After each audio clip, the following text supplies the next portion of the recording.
Hello everybody, this is Howard the Teaserking coming to you with some college football kind of tips, what I look for, what you should maybe look for,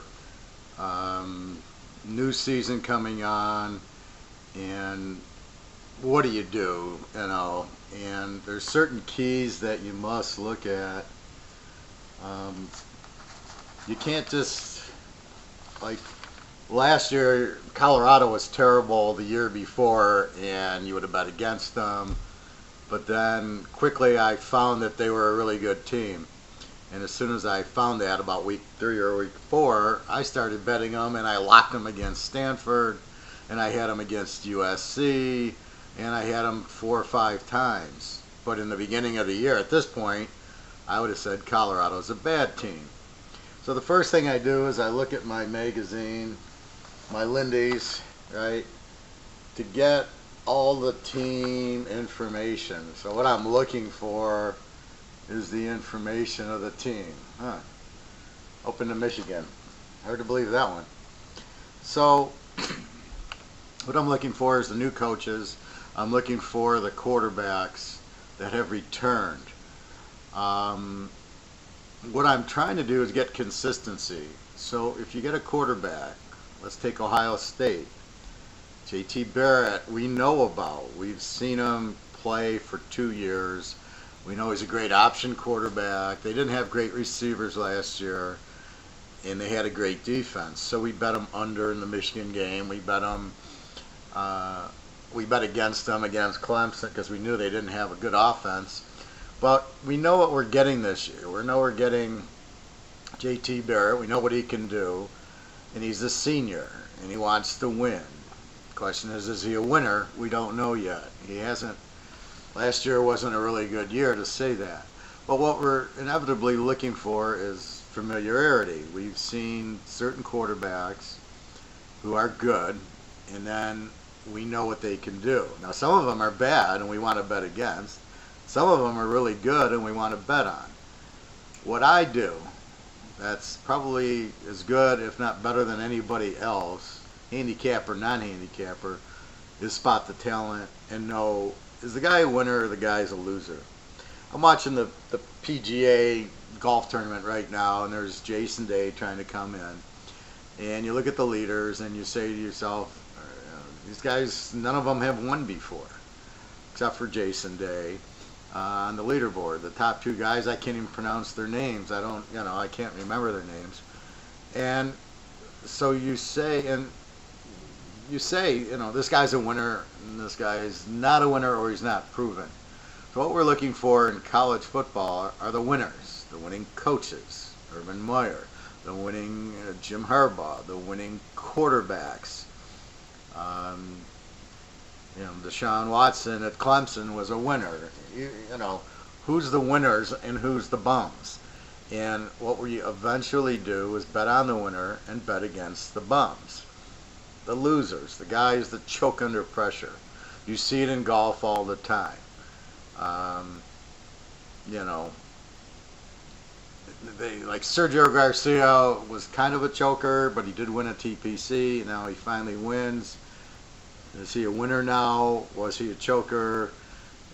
Tiger Woods, a winner. Phil Mickelson's a winner. When the game's under pressure, they win. Not every time, but they win.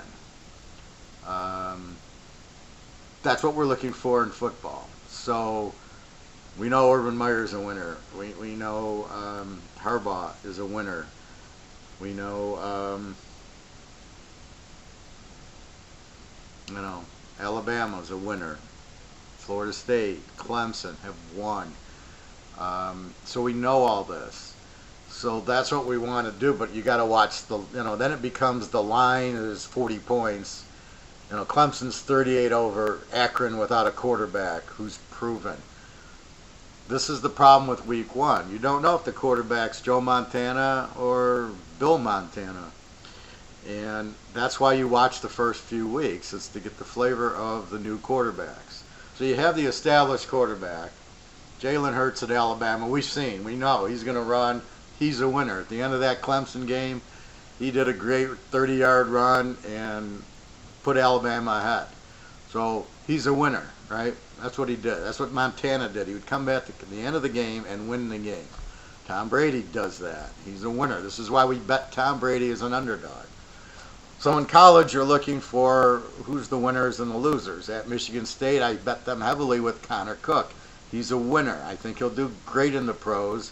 I don't know why he's on Oakland as a backup when you could be on 5 or 6 other teams that need a quarterback. Houston, Arizona, Jacksonville, go right down the list.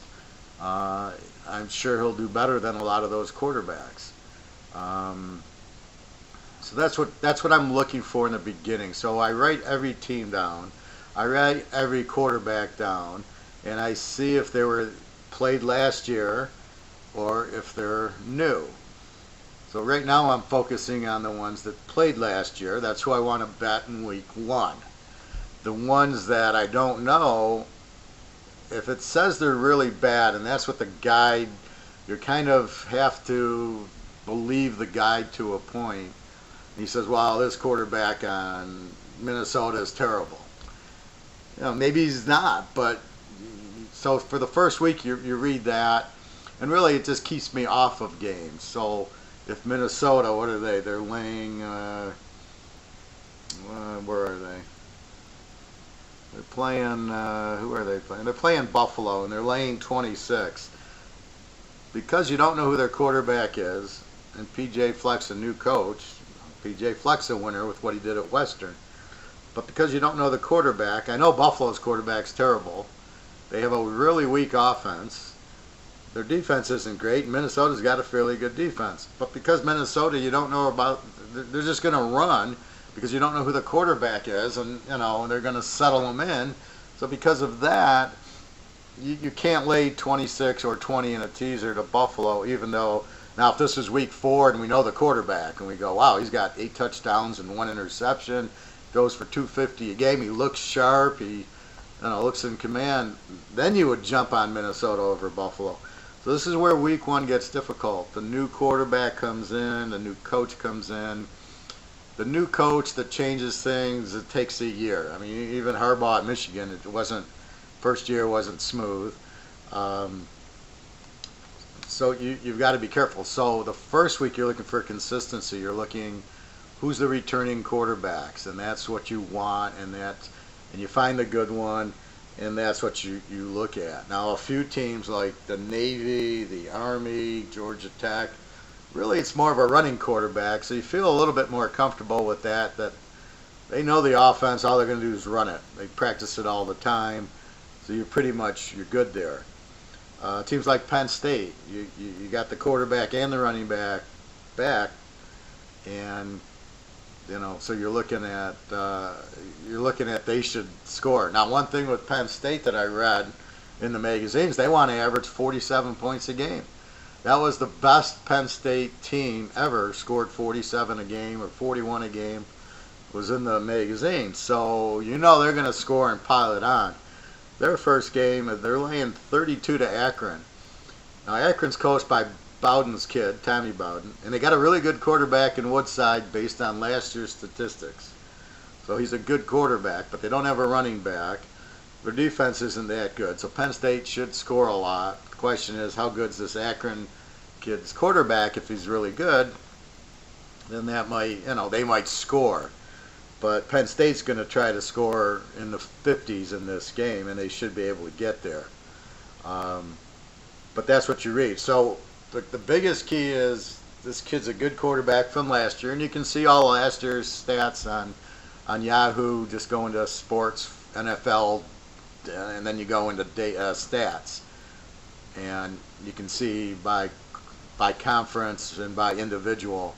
You can see the Big Ten, and you go right down the list. You go, oh, there's J.T. Barrett. Oh, there's the Michigan quarterback. Michigan State quarterback's new. I don't know what to do with them. I mean, usually it's a good bet, like Michigan State this year, Notre Dame. These teams that just fell off the face of the earth had 3 or 4 wins for a team that normally gets 10, 11 wins. Normally they get on fire this next year And they come out of that gate just steaming because they're not going to only win 4 games this year. So you've got to watch them. Notre Dame plays Temple the first week, but Temple, they got a great defense. Their quarterback's gone. How good's the next quarterback? And I think that's really what you want to stay away from is you don't know the next quarterback. I mean, when Winston was the quarterback at Florida State, he was a freshman. You didn't know anything about him, and they averaged 50 points a game. They blew everybody out by 50 points except for the final game. But that's what you had there. So again, you don't know that going in. You're not sure the new quarterback. So you got to watch. I'd say 2 or 3 games, but you got to be careful if they play a Division I team. You know, if they're playing Montana State, you're not going to pick up anything. So you need at least one game against a normal opponent, preferably somebody, you know, maybe even if it's like a MAC team like Toledo or, you know, a Central Michigan, teams that are good. So if they play well against a good MAC team or Troy, or, you know, if they don't play in the conference yet, you'll get a good feel of it. One game that is really interesting is Ohio State goes to Indiana and they're laying 21. But if you read, the Indiana coach got fired. So what does Urban Meyer do? That's their offensive coordinator, is the Indiana coach from the last 2 or 3 years who knows their offense inside and out. He'll know all by formation, what's going on. And I don't see Indiana scoring a lot against Ohio State because Ohio State's got another nasty defense. So the question is, how strong is Barrett? So you got to watch that, but it's like they'll know all the plays, all the formations. So that's what you're going to look for. So the first couple of weeks are you're picking up this year's Colorado, this year's Western Michigan. You know, talking last year, right?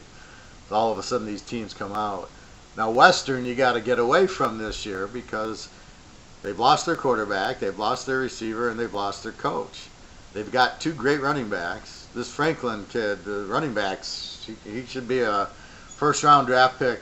I mean, if the GMs have any brains at all, they draft Franklin, you know, in the top 10 or 15 picks. I mean, he's probably as good, if not better, than Fournette, and you can laugh because he's from Western, but watching this kid, I saw him get a helmet-to-helmet hit on a pass, and the other guy falls down. He just kept going and ran in for a touchdown like, you know, he got hit by a fly.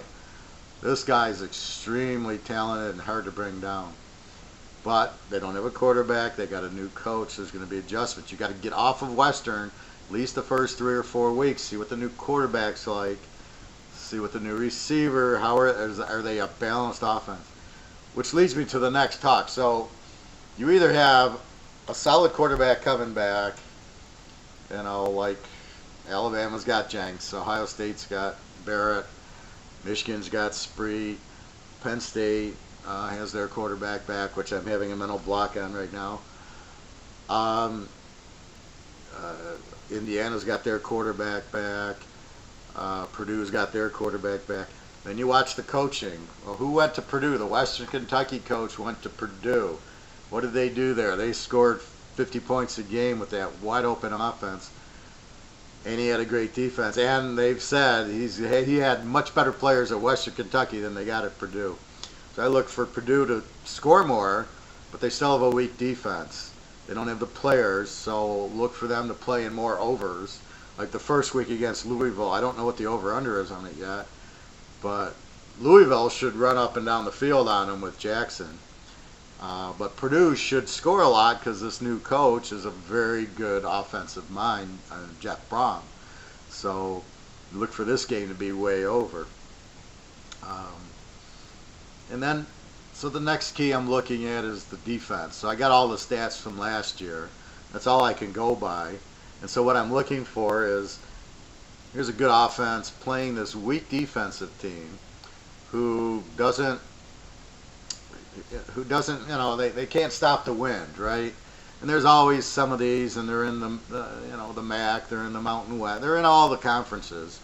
Not as much in the SEC and the Big Ten, but there's always that weak team that can't stop, a high school team, right? And that's what I'm looking for there is a really strong quarterback going against this weak defense. And, they're going to put up 50, 60 points.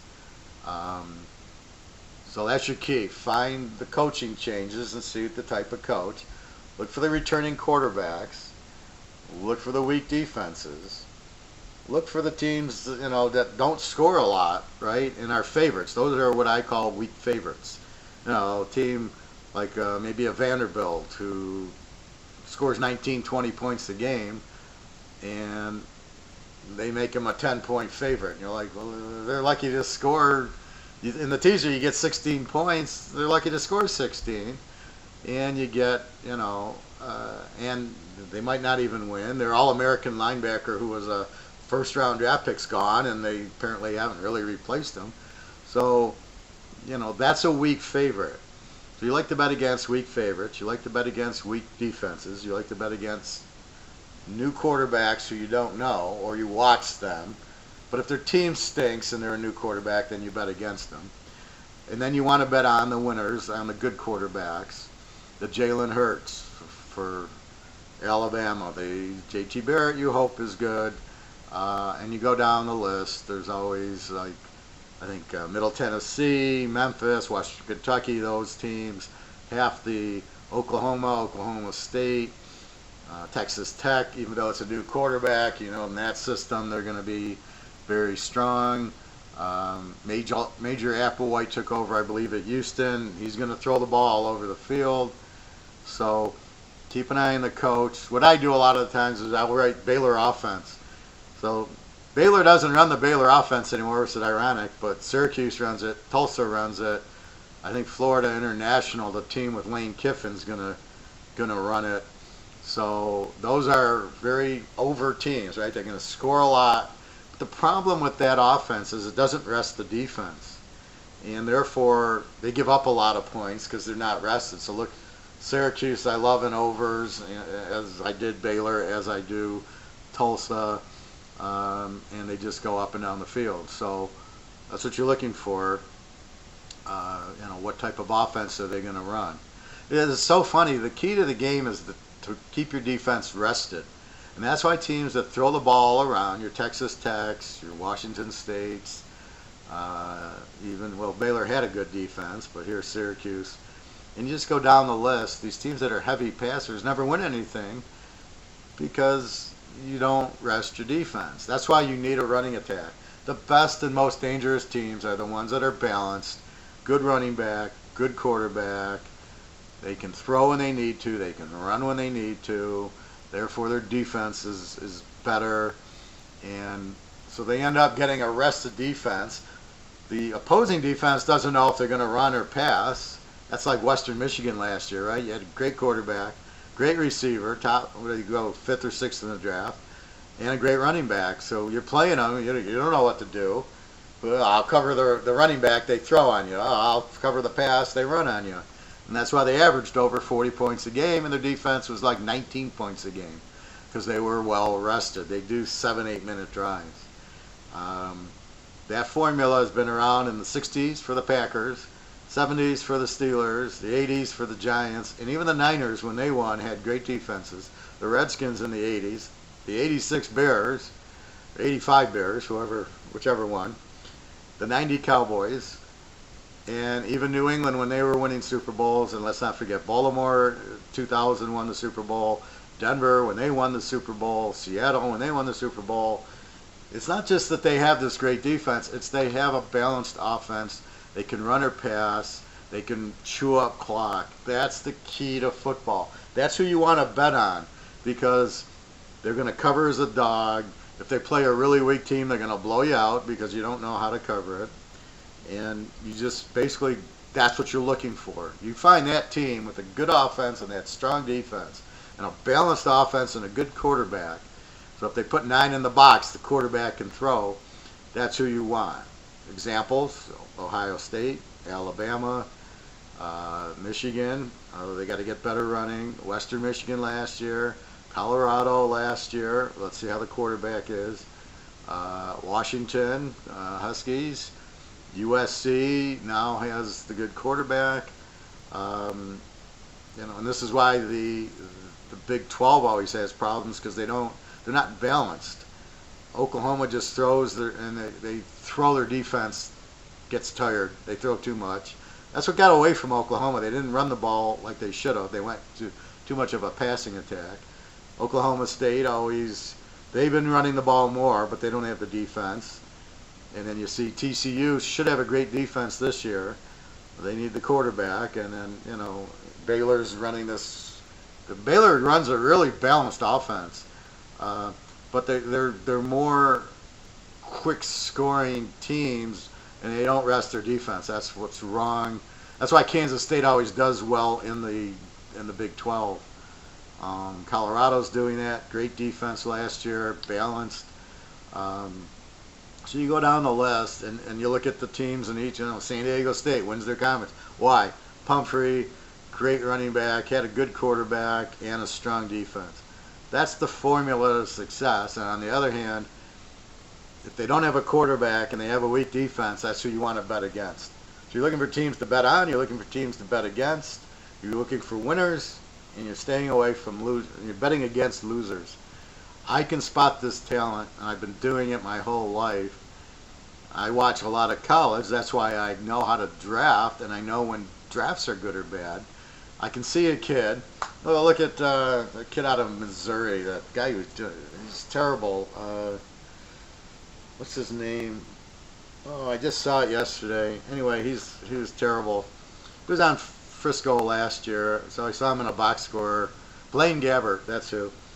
So I watched him at Missouri. I watched Chase Daniel at Missouri, and he lights it up, and this kid's a backup at New Orleans and doesn't get drafted. I'm like, and then I hear everybody bitching there's no quarterbacks in the league. I'm like, oh, yeah, Chase Daniel right here, but you don't play him. Kellen Moore right here, but you don't play him because I watched him in college, and they were winners. That's the point. Kellen Moore is finally the backup of Dallas, as he should be. He's probably better than Prescott, but nobody will believe me because Prescott had a good year last year, but I think Kellen Moore is a winner and a better quarterback. It's funny, as he got his chance, he broke his ankle last year. But my point is, so that's, and then I see a Blaine Gabbert at Missouri, and he stinks. He's terrible. And Josh Freeman, his quarterback, I think at Kansas State, and he was terrible. And these guys get drafted, and you're like, and then they stink in the pros, and you're like, well, didn't you watch them in college? These guys aren't winners. Blaine Gabbert was terrible at Missouri. I mean, he was not a pro player. Chase Daniels, 20 times better than him. Chase Daniels scores 40 points a game. Blaine Gabbert, he runs a lot. Where would you think that Blaine Gabbert is going to be this NFL quarterback? I don't understand it. If I see him start, I bet against him, like on the 49ers last year. I locked 2 or 3 games when he started before Kaepernick. And there was easy blowouts because the guy's terrible. So the key is when you watch them in college, if they lead the team back, if they make complete, if they win the games, then they're winners. If they choke and they throw the interception, DeMarcus Russell, he was at LSU. They played Florida at the 1-yard line. Going in, LSU is going to take the lead late in the game. He fumbles at the 1, and LSU loses. Therefore, Russell's a loser, and the pressure came. He didn't win. He fumbled. He's somehow the first pick in the draft because nobody in the NFL watched the LSU-Florida game, and they watched them against Notre Dame. But you can't forget what he did against Florida, and the guy was a loser, and he's the first pick, and of course he stinks, and of course I know he stinks, and I bet against him every chance I get. So you're looking for winners and losers. You look at the stats. Guy throws for 5 touchdowns. At this point, Lamar Jackson, Louisville, I don't think he's a winner. I think he scored a lot of points against Coastal Carolina, and he had a big game against Florida State. But when he played Clemson, he lost. When he played 2 or 3 other games, it slipped my mind right now, he lost them. I think they lost the bowl game. He's not a winner. Maybe he'll be better this year, but he's just he's like Michael Vick, who was not a winner either. Just because you're fast and you run for a lot of yards doesn't make you a winner in college. You got to do it throwing the ball. Denard Robinson was fast, but he wasn't a winner in college. He's not a winner in the pros. It's just the way he is. When the pressure's on, how do they react? Just like me watching golf. What are they doing under pressure? Are they winning or losing? And whoever's winning the PGA this today, I would bet against. I don't remember the guy's name, like I said, but he's not a winner in my mind because he hasn't won anything. Now maybe he'll win today because there's really nobody there. If Jason Day hadn't lost his mind and just chipped out and put it on and two-putted for a bogey, and he'd have been three under, I would have bet Jason Day would have won today. But that's what happens. So anyway, that's what I look for. Real quick, I know this is a long video, but yeah, it's football. So what I look at is the plays and the play against these teams that cover a lot. And I'll be brief and just hit some highlights.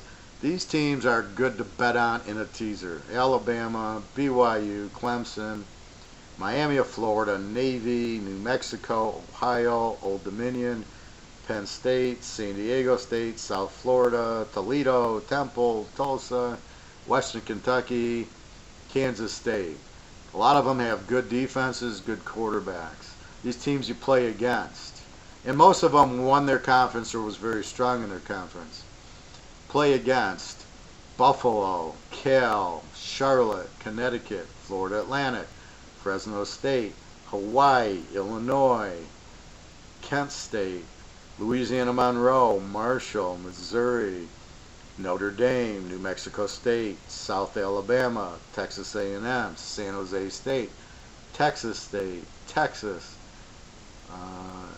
Utah, and Utah State. Most of those teams are bad teams. So when it gets to it, you're betting on the Alabamas in the right situation. You can't lay 40 points with Alabama against Western Kentucky. You're going to lose it. And they just don't blow you out that much. It's funny, they'll blow out Arkansas, or they'll blow out like a Florida or USC in the first game last year. But when they're 40 over Western Kentucky or Louisiana Tech, they won't blow them out for whatever reason. It's just weird the way they work. But then you're looking at the weak teams, the Buffaloes, the San Jose States, the Fresno States. These teams have no quarterbacks and bad defense. So what happens is the good teams play them and they pound them because they want to get the win when they play the other good teams. So they need the win there. So then they end up piling it on, and the other team has no quarterback. Now, Fresno State, no quarterback, terrible defense. The team runs up and down the field, and off you go. So you're looking for that mismatch. What you don't want is a weak team playing a weak team. Then it becomes who knows, and especially if you don't know the quarterbacks. So what I'm saying is the week probably 1 and 2, you're looking at the quarterbacks that are new. You already know the ones from last year. You have all the stats on them. The new ones come out. Are any of them Winston, or are they Marlboro? Who, it's just a joke, but you don't know them. And that's what you're trying to find out. But you got to look at the competition. If the guy plays Michigan and he puts up 300 yards, like Colorado did last year, and 4 touchdowns, he's a winner. If he plays, Central Michigan, or they're pretty good. If they play Buffalo and they put it up, like Minnesota, the guy's gonna, let's say he throws for 350 yards against Buffalo. It's kind of meaningful, but not really. Not until they play a Big Ten team or a better team. You gotta ignore these stats against these really small Division II conferences. All right, everybody. Well, this is the Teaser King, just trying to help you out what to look for in the upcoming college football season. Have a great year, everybody. I'm here. I've lowered the price on my college down to $75. My 1 week price for the pro and the college I've lowered to $135. I had a bad year in college. I admit it. I'm honest. I had a great year in the pros. But I'm expecting to bounce back in my college. I've put in a few new methods that I'm looking at, like I've just discussed, and hopefully we'll get much better at the college like we normally do. If you look at my 2015 history, I was quite good at the college. Last year was just a fluke. It was just the way it fell. But that's what happens. I mean, we'll go from there. But definitely lowered it a little. My prices are out on the website. And week 1 of college, I am doing 2 weeks, because the first week just has 4 games. So if you bought for the 26th game, you would get that and the next weekend of action. So you get both weeks for, if you just bought the college, which is $75, you get both weeks for that, and any locks I put in the college. Anyway, good luck. Let me know. Go to the site www.teaserking.com. Take a look, and just if you have any questions, just my email's on there. You can email me.